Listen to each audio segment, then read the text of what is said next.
আপনার গান শুনছিলাম। বাবা নিজে ধরে আপনার কণ্ঠটা বাজায় দিয়েছে। এমন দরদ কারো কণ্ঠে পাই। নদীর পাড়ে গেলে দৃষ্টি সীমানা বেড়ে যায়, অন্তর বাহির সব পরিষ্কার দেখতে পাওয়া যায়। আজ নদীতে দেখা দৃষ্টিও বেড়ে গেছে।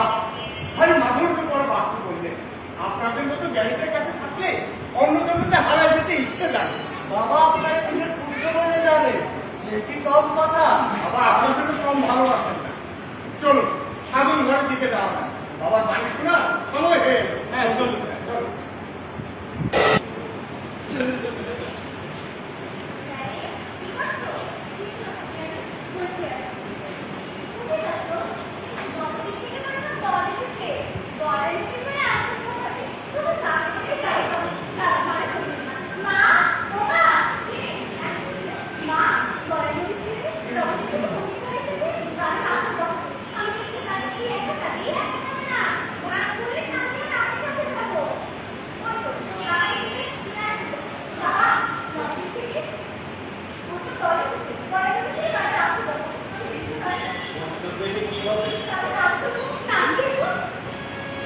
পাগলে হইল মেলা হইতে এসে, পাগলে হইল মেলা হইতে এসে, হইতে এসে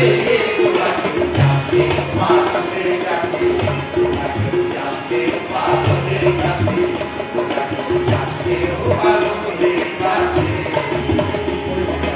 আমি করে যাতার সে রজারে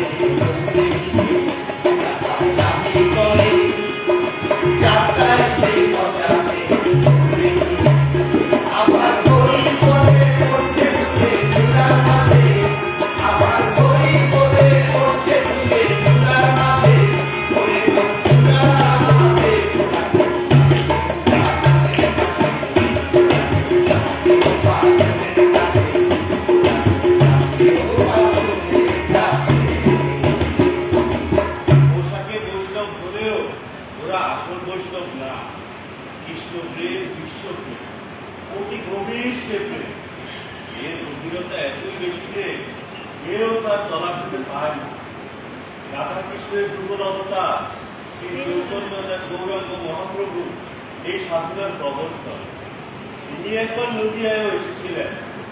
ফোন করে নদিয়াবাসী ফেরিল গৌরাঙ্গ শশী। নদিয়াবাসী সৌভাগ্য যে তারা গৌরাঙ্গ মহাপ্রভুকে দেখেছিল। না মা, সেই মহাপ্রেরণ নাই। এরা সবাই নকল সাধু, অকারণে মাথায় জট বাঁধে ভাঙ দুধরা খায়। এদের ভজন সাধন সব মিশে। প্রেম জানে না প্রেমের হাটের মন মোলা, ও তার কথায় দেখি ব্রহ্ম আলাপ।